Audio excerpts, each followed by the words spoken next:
How to upload Instagram post without losing quality. Hey guys, in this video I'm going to show you that how you can upload Instagram post or Instagram story without losing any quality.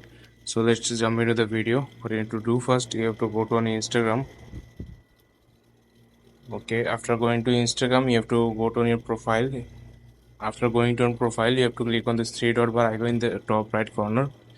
Please guys, make sure you watch the full video and follow every step I'm going to show you so that you can upload any story or post without losing any quality on your phone.